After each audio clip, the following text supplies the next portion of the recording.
Cordial saludo a todos, a quienes nos ven por la plataforma de Zoom y Meet. Nuevamente, gracias al Secreto Agis y al Centro de Estudios Estratégicos por la invitación.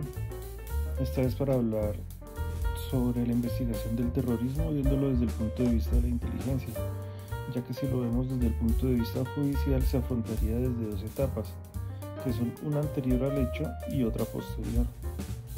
Pero eso es un tema que se tratará en otra ocasión. Empecemos definiendo, a grosso modo, que el terrorismo es una forma violenta de lucha política, mediante la cual se persigue la destrucción del orden establecido o la creación de un clima de terror e inseguridad susceptible de intimidar a los adversarios o a una población en general. Es decir, el objetivo del terrorismo es crear pánico a cualquier nivel, es generalizar el terror en búsqueda de un fin, normalmente es desprestigiar al Estado y sus instituciones, creando la duda en la efectividad del orden actualmente establecido. Dentro de los métodos usados se puede considerar terrorista al grupo que perpetre secuestros, atentados con bombas, asesinatos, amenazas y coacciones de manera sistemática. Técnicamente, estos actos están destinados a producir terror en la población enemiga y se definen sin duda como terroristas. En sentido neutro, el término es empleado a menudo por la prensa para designar a los grupos que ejecutan esa metodología. Con la evolución de la tecnología y la constante presión por las autoridades nacionales e internacionales, las organizaciones terroristas también han evolucionado y se han vuelto más dinámicas. Por lo mismo, existen actualmente exigencias nuevas en la forma como se investiga y una especialización en el área, así como una mayor coordinación e intercambio de información entre agencias. La evolución del terrorismo, como mencionábamos anteriormente, se viene presentando de manera constante. Tal es el caso que en los años 80 los grupos terroristas se encontraban claramente identificados. Los miembros de los grupos, las bases y zonas de entrenamiento, los modus operandi, causas de la ejecución de sus actos, entre otros, se tenían claramente ubicados. En la década de los 90 se presenta la proliferación de grupos fundamentalistas. Las organizaciones se agrupan para una única operación y después se disipan. Nunca se vuelven a reunir ni comunicar. Aquí no existen vínculos ni conexiones entre miembros o cédulas. Todo es coordinado por una sola persona.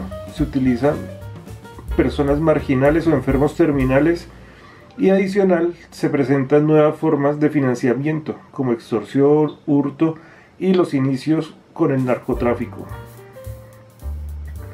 Después de los atentados de 2001 en Estados Unidos, la inversión en la guerra contra el terrorismo se hace más notable y constante, pues los estados destinaron más recursos y esfuerzos para evitarlos y capturar o dar de baja a los líderes de las organizaciones. Por esta razón, el terrorismo también evolucionó. Ahora mantendría un menor perfil, un perfil mucho más bajo. Las organizaciones ya no andan en grupos grandes y numerosos. Sus atacantes solo se enfocan en el ataque.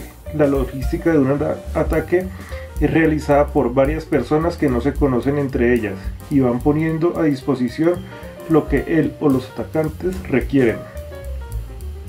Normalmente del ataque no sabe nadie, solamente el líder y quien va a realizar el ataque. Tiene conocimiento en último instante, nada más. A mediados de la década del 2010, cerca del 2014 más o menos, hasta la actualidad, el sistema de compartimentación entre sus integrantes se mantiene. Ahora, con la tecnología de las telecomunicaciones modernas, los grupos se comunican, valga la redundancia, mediante mensajes encriptados, lenguaje encriptado, y su financiamiento ahora va a incluir el narcotráfico y las monedas digitales o criptomonedas, que evitan su fácil rastreo. La preparación intelectual de sus atacantes es más elevada y existen mejores métodos para transportar artefactos explosivos como los drones. Esta evolución se ha venido presentando tras cada acto terrorista y estos son los casos más significativos del terrorismo internacional. La operación ICRIT Ibiram, o también conocida como la masacre de Múnich, fue un atentado terrorista ocurrido durante los Juegos Olímpicos de 1972 en Múnich, Baviera, al sur de Alemania Occidental, cuando 11 miembros del equipo olímpico israelí fueron tomados como rehenes y asesinados por un comando del grupo terrorista Septiembre Negro, una fracción de la Organización para la Liberación de Palestina liderada por ese entonces por Yasir Arafat. Poco después del comienzo de la crisis, los miembros del comando demandaron la liberación de 234 prisioneros alojados en cárceles israelíes, así como de los fundadores de la fracción del Ejército Rojo, Andreas Baader y Ulrich Meinhof, encarcelados en Alemania.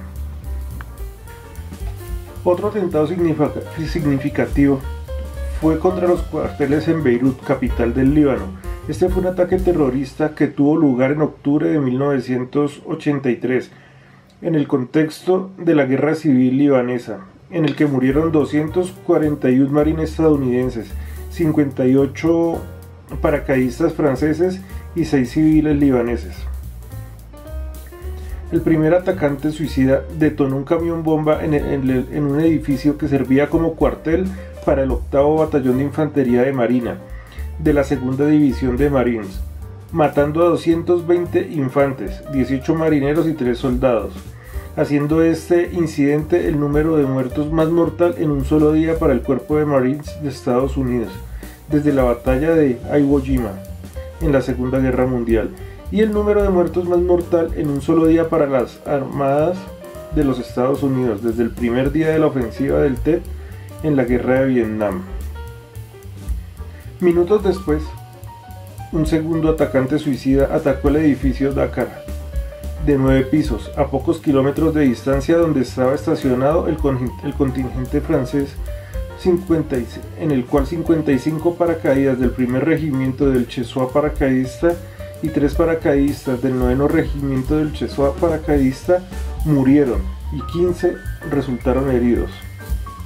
Fue la peor pérdida militar francesa desde el final de la Guerra de Argelia. La esposa y los 4 hijos de un conserje libanés en el edificio francés también fueron asesinados, y más de 20 civiles aproximadamente libaneses resultaron heridos. En Sudamérica también se han presentado ataques terroristas. Tal es el caso del ataque presentado a la Embajada de Israel en Argentina, que sucedió el martes 17 de marzo de 1992 y causó 29 muertos y 242 heridos. El ataque destruyó completamente la sede de la embajada y el consulado, ubicadas en los números 910 y 916 de la calle Arroyo de la ciudad de Buenos Aires. El atentado fue investigado por la Corte Suprema de Justicia, sin identificar ningún sospechoso, y sin que hasta el 2022 se haya elevado la causa a juicio. El atentado se relaciona cronológicamente con otros atentados terroristas contemporáneos, como el atentado a la AMIA, el 18 de julio del 94, también en Buenos Aires, en el que murieron 85 personas, y en 2015 se inició el juicio oral contra varios exfuncionarios y dirigentes comunitarios, y el atentado del 4 de noviembre de 1995, en el que el primer ministro de Israel, Isaac Rabin, fue asesinado en Tel Aviv por un terrorista judío de extrema derecha. Como mencionaba anteriormente, el atentado de la AMIA, este fue un atentado terrorista con un coche bomba que sufrió la Asociación Mutual Israelí Argentina en la ciudad autónoma de Buenos Aires el 18 de julio de 1994, con un saldo de 85 personas asesinadas y 300 heridos. Algunas fuentes lo consideran el mayor atentado terrorista de la historia argentina, mientras otras consideran que el mayor fue el bombardeo de Plaza de Mayo del 55, donde fueron asesinadas 308 personas. Fue también el mayor ataque contra objetivos judíos ubicados fuera de Israel desde la Segunda Guerra Mundial. La comunidad judeo-argentina, con casi 300.000 personas, de las cuales más del 80% vive en la ciudad de Buenos Aires, es la sexta mayor del mundo. En 2006, durante la presidencia de Néstor Kirchner, y después de 12 años de investigación, el fiscal especial a cargo de la investigación, basado en informes de los servicios de inteligencia argentino, estadounidenses e israelíes, acusaron formalmente al gobierno de Irán de aquel entonces de planificar el atentado y al partido de Hezbollah del Líbano de ejecutarlo, dando crédito a la llamada pista iraní. Consideró que el atentado fue resuelto en una reunión de los máximos integrantes del gobierno de Irán y fue llevada a cabo por la organización terrorista libanesa Hezbollah, que respondía al gobierno iraní. Irán, por su parte, negó estar relacionada con el atentado. Por otra parte, en 1995, el ataque de gas sarín en el metro de Tokio, conocido en los medios japoneses como incidente con sarín del metro, fue un acto de terrorismo perpetrado por miembros del grupo Aum Shinrikyo el 20 de marzo del 95. En 5 ataques coordinados, los autores liberaron gas sarín en varias líneas del metro en Tokio. Como resultado, 13 personas fueron asesinadas, 50 quedaron gravemente heridas y casi 1000 presentaron problemas temporales de visión. El ataque fue dirigido contra trenes que pasaban entre Kasumigaseki y Nagatacho, sede del gobierno y la policía de Japón. El grupo liderado por Shoko Asahara ya había llevado a cabo varios asesinatos y ataques terroristas con sarín, incluido el denominado incidente de Matsumoto, 9 meses antes, que acabó con la vida de 8 personas. La propia organización había creado diversos agentes nerviosos, como el BX y el ciclón B, e intentaron producir toxina butolínica y habían perpetrado varios actos fallidos de bioterrorismo. En Sri Lanka, en 1998, al menos 32 personas murieron el 4 de marzo y otras 257 resultaron heridas al estrellar un microbús cargado con explosivos en una zona comercial de Colombo. Según informaron los servicios de seguridad de Sri Lanka, que atribuyeron el ataque a un asesino suicida del grupo terrorista de los Tigres de Liberación de la Tierra Tamil, la guerrilla que lucha desde 1983 por la secesión del norte de la antigua isla del Ceilán. Igualmente, en Estados Unidos fue víctima de unos atentados el 11 de septiembre del 2001, también conocido comúnmente por los numerónimos como 11S en español y 9/11 en inglés. Fueron una serie de 4 ataques terroristas suicidas cometidos en suelo norteamericano en la mañana del martes 11 de septiembre del 2001 por el grupo terrorista islámico llamado Al-Qaeda. Esa mañana 4 aviones comerciales que viajaban desde el noreste de Estados Unidos a Los Ángeles y San Francisco fueron secuestrados en pleno vuelo por 19 terroristas de Al-Qaeda. Los secuestradores estaban organizados en 3 grupos de 5 secuestradores y un grupo de 4. Cada grupo tenía un secuestrador que había recibido entrenamiento de vuelo y se hizo cargo del control de la aeronave. Su objetivo explícito era estrellar cada avión contra edificios prominentes, causando bajas masivas y destrucción parcial o completa de los edificios atacados. 3 años más tarde, se presentaron los atentados del 11 de marzo del 2004 en España, conocido por el numerónimo 11M. Fueron una serie de ataques terroristas en las 4 trenes de la red de cercanías de Madrid llevados a cabo por terroristas cercanos intelectualmente Al-Qaeda y el grupo islámico combatiente marroquí. Según la sentencia de la Audiencia Nacional y el Tribunal Supremo, fallecieron 193 personas y alrededor de 2000 resultaron heridas. Entre las 7:36 y las 7:40 del 11 de marzo del 2004, en hora pico o hora punta, se produjeron 10 explosiones casi simultáneas en 4 trenes de Madrid. Más tarde, y tras un intento de desactivación, la policía detonó de forma controlada 2 artefactos que no habían estallado. Tras ello, desactivaron uno tercero que permitiera, debido a su contenido, iniciar las primeras pesquisas que conducirían a la identificación de los autores. Los atentados se produjeron 3 días antes de las elecciones generales del 2004. Los dos principales partidos políticos españoles, Partido Popular y Partido Socialista Obrero Español, se acusaron mutuamente de ocultar o distorsionar información relativa a los atentados por razones electorales. Esta fue una de las causas por las que surgieron especulaciones sobre la investigación policial e instrucción sumarial, posteriormente denominadas teoría de la conspiración del 11M. Es el mayor atentado de la historia de España y el segundo mayor atentado cometido en Europa, detrás del atentado de Lockerbie de 1988. Este no fue el primer atentado de corte yihadista perpetrado en España, pues en el 85 se produjo atentado al restaurante El Descanso que causó 18 muertes. El terrorismo también tocó suelo inglés. El jueves 7 de julio del 2005, 4 explosiones paralizaron el sistema de transporte público de Londres en plena hora pico u hora punta. A las 8:50 de la mañana explotaron 3 bombas con 50 kilos de intervalos de 50 segundos entre una y otra, en 3 vagones de metro de Londres. Una cuarta bomba explotó en un autobús a las 9:47 de la mañana en la plaza Tavistock. Las bombas provocaron una interrupción severa en el transporte de la ciudad y la infraestructura de telecomunicaciones. En los ataques fallecieron 56 personas, incluidos los 4 terroristas sospechosos, y 700 personas resultaron heridas. Fueron los actos de terrorismo más sangrientos en el Reino Unido desde la muerte de 270 personas en el atentado de Lockerbie, en Escocia en el 88, y los más mortíferos en Londres desde la Segunda Guerra Mundial. Los investigadores de la policía identificaron a 4 hombres que se piensa son terroristas suicidas.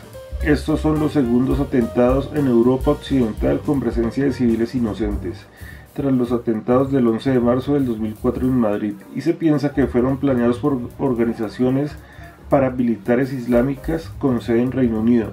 La organización terrorista Al-Qaeda asumió la responsabilidad.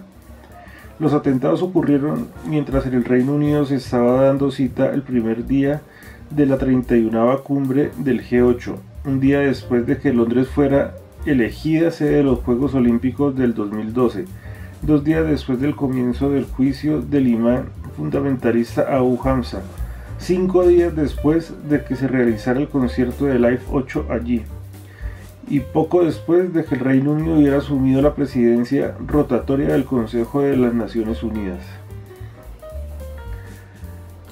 El 21 de julio del 2005, una segunda serie de 4 explosiones tuvo lugar en el metro de Londres y un autobús de Londres.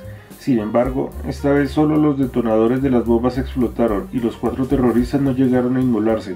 No hubo víctimas mortales. El único herido registrado resultó ser un asmático hospitalizado. Todos los terroristas de este ataque fallido fueron arrestados por la policía.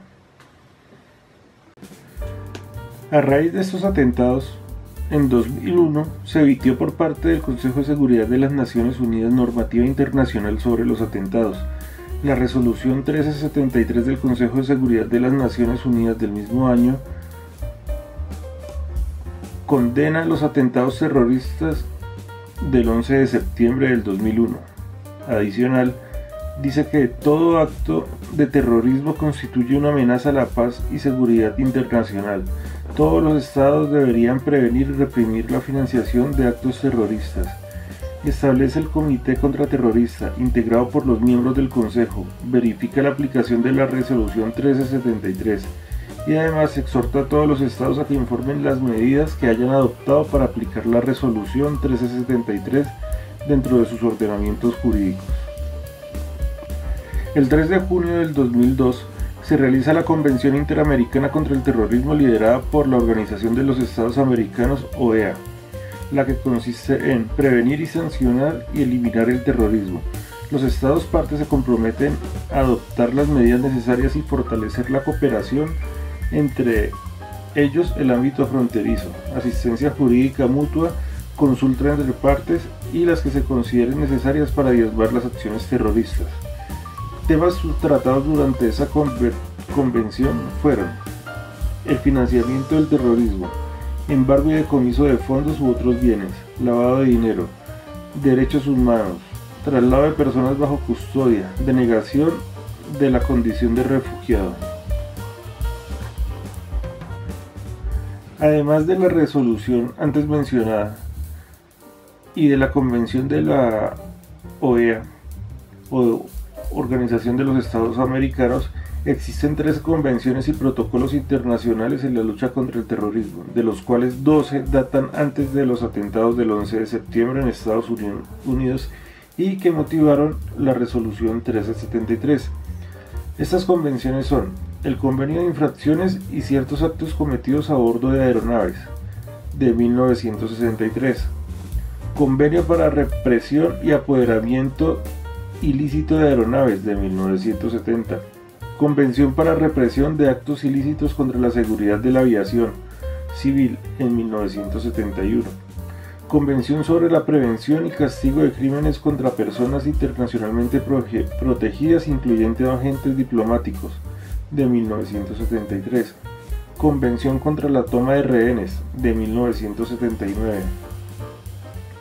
Convención sobre la protección física de materiales nucleares, de 1980, Protocolo para la represión de actos ilícitos de violencia en los aeropuertos que presten servicios a la aviación civil internacional, de 1988, Protocolo para la represión de actos ilícitos contra la seguridad de las plataformas fijas emplazadas en plataforma continental, de 1988 también, Convenio para la represión de los actos ilícitos contra la seguridad de la navegación marítima, también de 1988, Convenio sobre la marcación de explosivos plásticos para los fines de detección, convenio data de 1991, Convenio para la represión de atentados terroristas cometidos con bombas, convención de 1997, Convenio para represión de financiación del terrorismo, en 1999, y Convenio para represión de actos de terrorismo nuclear. Esta es una convención del 2005, 4 años después de los atentados del 11 de septiembre. Con el fin de hacer frente al terrorismo, y como complemento a las resoluciones antes mencionadas y a los convenios, se vio una evolución del terrorismo, por lo cual se tuvo la necesidad de tener, valga la redundancia, personal altamente capacitado en análisis y operaciones especializadas contra este delito. Por ello, los investigadores se enfocarían en fortalecerse en técnicas como agente encubierto, que consiste en que un agente de las fuerzas de seguridad en actividad que actúa de forma encubierta se introduzca como integrante de la organización delictiva. Esta es una de las actividades más riesgosas, sin embargo, es practicada por algunas agencias. Otras prefieren manejarlo mediante terceras personas, que son quienes se infiltran en la organización siguiendo las instrucciones de un agente que administra su actuar. La finalidad es la de obtener la prueba necesaria para acreditar el delito, impedir su consumación y lograr la individualización de los autores y recabar la máxima información posible dentro de la organización criminal, incluyendo nombres de personas, posibles objetivos, modus operandi, armamento, explosivos y demás información considerada relevante por los analistas. La identificación y uso de los agentes hostiles arrepentidos, que consiste en convencer a testigos de hablar o declarar mediante reserva de identidad, dependiendo del país y los recursos, se puede enviar a esa persona fuera de la nación, cambiar de identidad, dar dinero o acomodarle la vida en un nivel socioeconómico que no necesite volver a delinquir. Sin embargo, en células terroristas, especialmente en las yihadistas, es más difícil recurrir a esta práctica debido al nivel de creencia que los presuntos terroristas tienen. Otra forma u otra herramienta para investigar el terrorismo es incrementar el programa de recompensas, no limitándose únicamente al estímulo monetario, sino al de la protección, a las salidas del país, tratamiento de enfermedades, entre otras que necesite la persona. Este es efectivo en algunas ocasiones, sin embargo, debido a la compartimentación usada por las células terroristas, donde muy pocas veces los demás conocen todo el plan, esta puede llegar a dar resultados.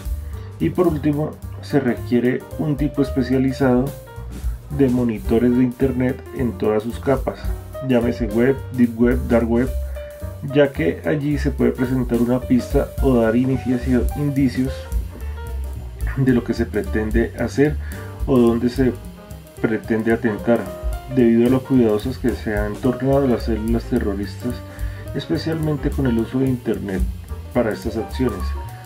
Por eso cada vez es menos e inclusive nulo, y solamente en casos extremos ellos lo utilizan, y cuando lo hacen es mediante codificación o encriptación. Para finalizar, la investigación debe ser abordada dependiendo el momento cuando se tiene una pista o datos de posible atentado. Debe existir una comunicación permanente entre agencias y varios grupos interinstitucionales que tienen a su disposición los diferentes medios para hacer frente a la amenaza. Estos grupos son especiales porque son dedicados exclusivamente a las investigaciones contra el terrorismo, tienen capacitación más especializada y tienen recursos que pueden usar para contener la amenaza o las acciones posteriores dado el caso.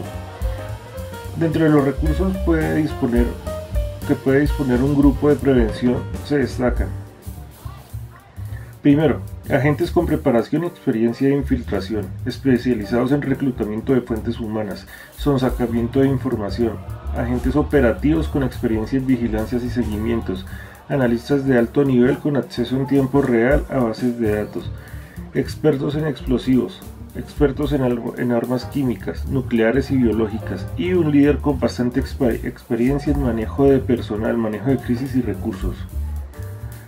Segundo, acceso a equipos de interceptación móvil o fijas de comunicaciones, con el fin de mantener monitoreados los movimientos de presuntos objetivos o agentes terroristas. Tercero, equipos portátiles para detectar explosivos o trazas de explosivos, agentes químicos, biológicos o nucleares del tipo QSH-150. Cuarto, dinero en efectivo para pago rápido de información a transeúntes o personas de interés que puedan suministrar datos. Quinto, un representante de la rama judicial o fiscalía autorizado según la ley para emitir órdenes y legalizar allanamientos, registro a bienes y personas, y demás actos que requieran este tipo de órdenes.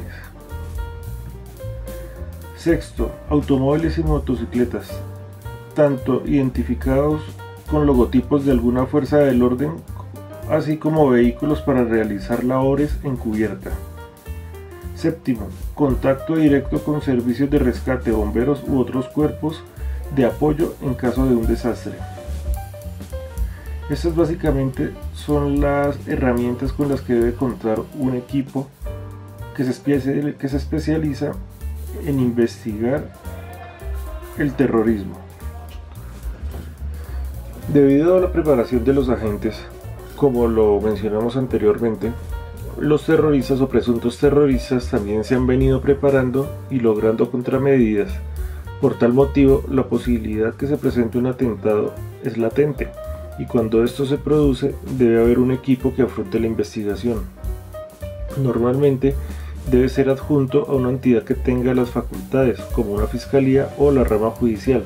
Por ejemplo, en Argentina, para afrontar la investigación de los atentados de la Embajada de Israel y la AMIA, se requirió 2 fiscales federales, uno de distrito y otro de tribunales, un equipo de 40 funcionarios y empleados de apoyo, grupo de trabajo interdisciplinario, y su organización para trabajar fue diagramado en secretarías o unidades de investigación, asignación de la totalidad de líneas investigativas.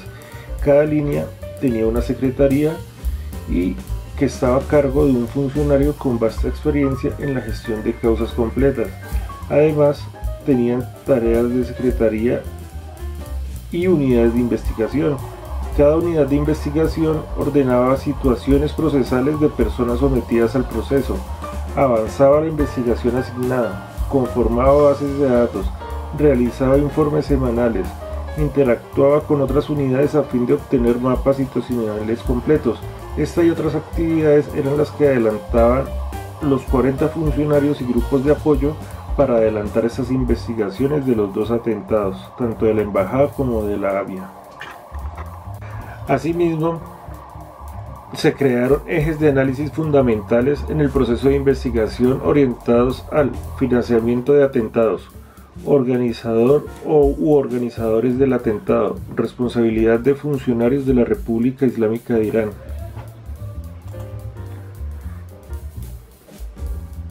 línea de análisis respecto a Hezbollah y sus células dormidas en Argentina y Sudamérica, especialmente la zona de Triple Frontera, el Inmolado. Otra línea que analizaba el rol de la zona, como lo dije anteriormente, de Triple Frontera. Otra línea, las denominadas casas seguras, el ingreso de los explosivos, el apoyo local, cruces telefónicos y nuevas bases de datos después del 1991 y 40 líneas investigativas más. Todo eso se requirió para poder llevar a cabo esta investigación. Bueno, así terminamos este ciclo sobre la investigación al terrorismo. Si tienen preguntas, déjenlas en los comentarios. Hasta la próxima.